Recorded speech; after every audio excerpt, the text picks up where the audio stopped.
Alright, what's up everyone? So I'm here with my mom. Yesterday we went for a workout together. I think that was probably our first workout together in like 6 years. Yeah, so anytime that I post a photo of my mom on my Instagram or Facebook, I'll get a bunch of people commenting with a bunch of questions. So I thought it'd be really cool to bring her in to this video, and we'll overlay the workout clips with just a short interview. The first question that I get asked a lot, Mom, is how long you've been training, because you obviously have a very impressive level of development. So how long have you been at it? Well, I've certainly been active my whole life. It's just that when I was in, say, junior high and high school, it was more about sports teams that I played on. From there, I started strength training, but it was when you were 1.5 years old. At the suggestion of your father, I decided that I would take him up on his request to go to the gym with him one night, and I distinctly remember him saying, "Denise, come and do weights with me. If you don't like it, I promise I will never ask you again." And so I agreed to that and went, and obviously it became a way of life for me. When you first started training, what did your training look like the split, and then what does your split look like now? So first, when I started training, of course, it was more about working the opposite muscle groups. So one evening would be biceps and triceps, chest, back, you know, those sorts of routines. But I've moved away from that for quite some time now, to be truthful. It's more for me, I go in, I do a full upper body workout, and I may throw some cardio in with that, and then do, you know, a low body workout and throw cardio in with that as well, possibly. I do that generally, you know, 2 days for upper body and 2 days for low body, or a 7-day period. So you're probably training each body part 2, maybe 3 times every week. Absolutely. Yeah. And in the gym 4 or 5 times per week as well. Per week. Yeah. And then every day, probably you're doing something active, right? Probably. Yeah. Yes. There are very few days that I'm not venturing out to be involved in activity on some level, but a lot of the cardio that I do, of course, especially in the summertime, is done outside, whether that's bike riding, which I love, it's probably my favorite, running, hiking, love hiking. So yeah, I try to get as much of my cardio happening outside as often as I can when the weather is cooperating. I think you said before the workout you did a 7-kilometer run or something, was that right? Yeah, I did. For me to go run 70 kilometers and then go train, that would be a regular thing. And the truth was, I was so pumped after doing that workout with you, I just wanted to go and run another 70 kilometers. And I probably could have done that without it sounding boastful, but it is something that I have done for such a long time that I'm definitely able to, you know, do a lot of cardio and enjoy it. It's not like I'm doing that and it's a chore. I actually enjoy the cardio training, and certainly if I'm doing it on the outside. Right. Because like a lot of people on the internet are afraid that if they do cardio, they're gonna lose all their muscle. It's like a classic thing. But you've obviously shown that that is nothing to really be afraid of. I wanna talk about your diet for a little bit. So you obviously maintain like a very impressive level of leanness year round. The first question, do you think the amount of cardio that you do plays a role in that? And then also, what does your diet generally look like? So like, what would be a typical day for you?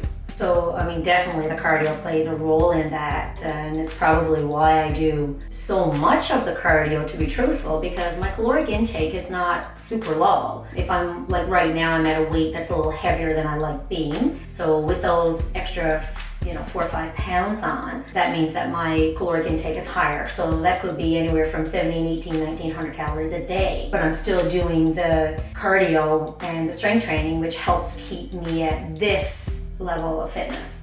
If I want to lean out, which I generally do over the summer months, then yeah, I'm gonna have to cut my calories back a little bit, but I rarely eat less than 1,500 calories a day, because my activity level is high enough that I'm still able to consume that amount and still drop those 3 or 4 or 5 pounds, which I plan to do again within the next couple of months. Because your caloric intake is always relative to your body weight, what is your typical body weight range? So generally in the, you know, during the summer months when I like being a little leaner, my weight would be 107, 108, 9 pounds. But during the winter months when I'm not being as mindful and the calories are a little higher, then my weight then would be anywhere from 112, 113. I'm, like I say, I'm more comfortable when I'm at the leaner amount, but you know, you gotta enjoy life as well. And so for me, having that extra piece of cheesecake once in a while, or you know, that little chocolate, then I certainly like incorporating that in, and having a lifestyle that you can live with and you can enjoy life without feeling that you always have to be, oh, I can't have that, I can't have that, and it's just about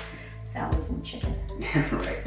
In terms of the macros, like would you say you eat a high protein diet, and then with carbs and fats, how do those look, or do you usually just focus on overall calories?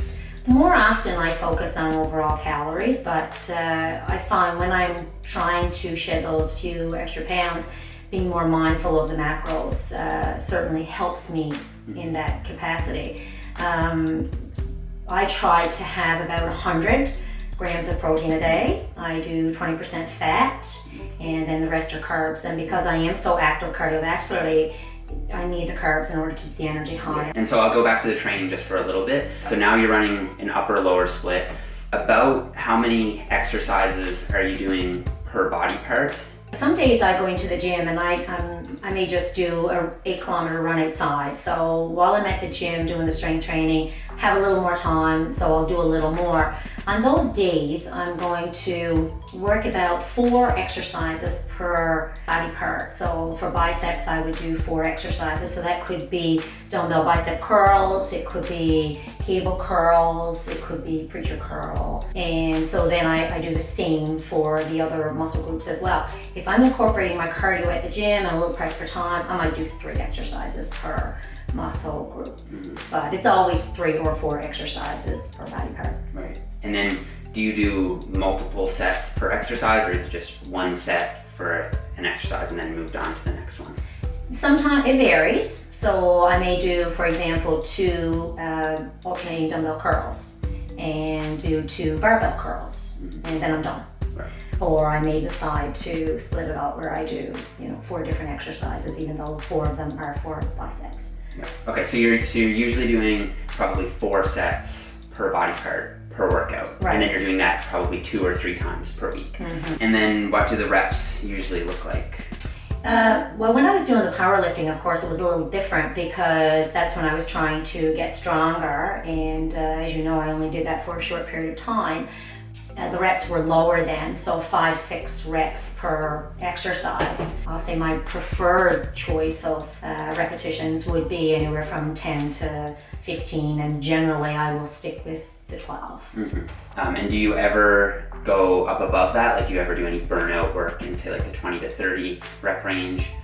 Not very often. No? Okay. Once in a while I do, but Yeah. Generally no. I tend to stick more to what you enjoy doing. I find when I'm doing 20, 30 reps, I just get bored with that. And it's like, I gotta get out of here. This is crazy. So I don't do a whole lot of that. Generally it's 12 reps. So you just save that for your cardio? Sure, absolutely. Yeah. I was just going to ask you a little bit about the powerlifting. So I think you did 2 powerlifting meets, right? I did. And did very well, obviously, and probably could have been on the world platform if you wanted to.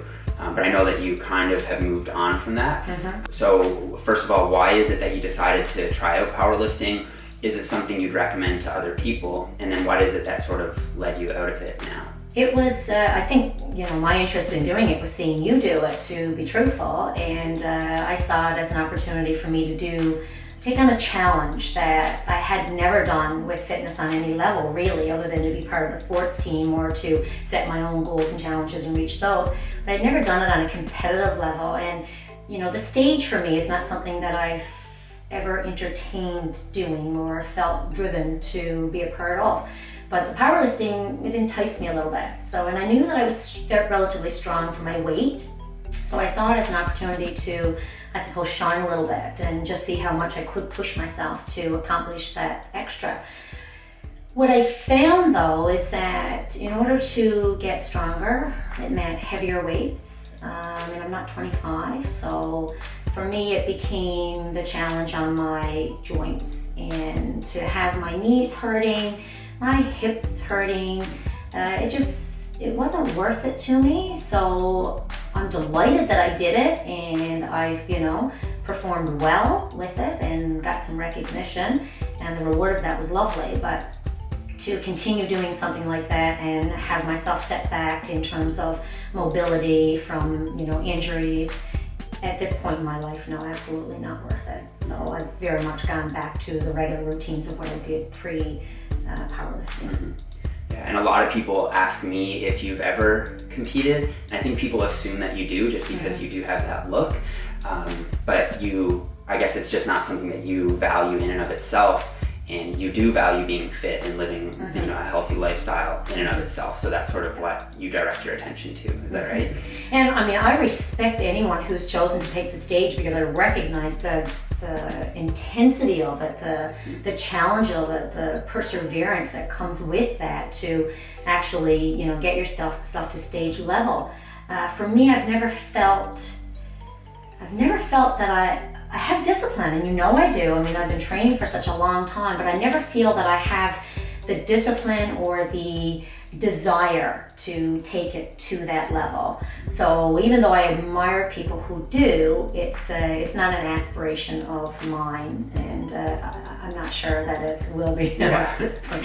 I just go right into masters. Yeah, no, I mean, I think that's cool because a lot of people feel when they get enthralled in fitness that has to be the end goal, like you have to get on stage. But I'll tell people that doesn't have to be it. You can set your own goals according to what's important to you. If you don't value getting up on stage, then that probably shouldn't be a thing you shoot for, because like you said, it is a really difficult thing to achieve, and it does require a lot of sacrifice oftentimes. And so even though I've you know, taken on fitness from a personal level, of course, as you know, it's also been professionally a career for me, and always to my clients, it's be your best, you know, choose a lifestyle that you can live with, and, you know, just be your healthiest best, both from cardiovascular health as well as strength health.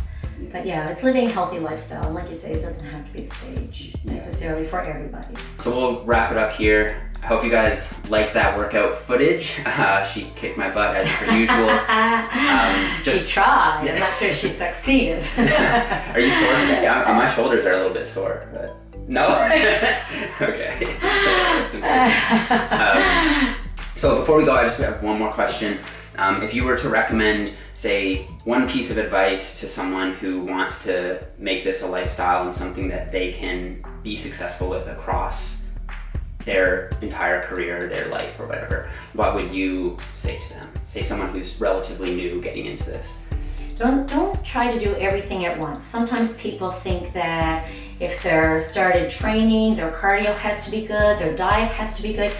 Baby steps, and keep building on that. I mean, I've seen so many people go from here to here, and just because they've done it in small stages. I think burnout happens quickly when we try to take everything on at once. So, you know, and consistency. For me, it's always about be consistent with it, be persistent with it, and if you're doing that, then you're definitely going to achieve the results that you're looking for long term. And in your 20s, you're going to be, you know, living a certain lifestyle and wanting a certain thing, and as you go into your 30s, your 40s, your 50s, 60s, whatever that is, be your best, and what you value in being a healthy person and a fit person is going to change, because what I value now in being a 50-year-old is different than what I wanted when I started training at 27 and a half years old. Yeah, that's really well said. And I hope when I'm 50 I can be on that level too, for sure. I'm sure you will. So yeah, actually, bonus question. People on my Instagram are wondering if you're natty. I asked Brad what that was. I was like, what does that even mean? I said, that mean you're on steroids? And he said, no, I think it means you're natural. Yeah, it means natural, yes. Definitely natural. I have never tapped into anything. Like, even I don't take creatine. I don't know. The only thing I do a little of is the whey. So outside of that, I've never tapped into any sort of supplementation. And not that I think that's all bad either. It's just that I've never felt that I need to do that. I eat healthy. I make sure I get the vitamins and minerals and stuff. Yeah, I just say it jokingly because even to see you take a multivitamin would be a bit weird. Like, you just focus really on the diet and healthy foods and all that sort of stuff. So yeah. All right, guys, so that's gonna wrap it up. Thank you so much for watching. If you enjoyed the video, don't forget to like it. Also subscribe to the channel if you haven't already, and I will see you in the next video.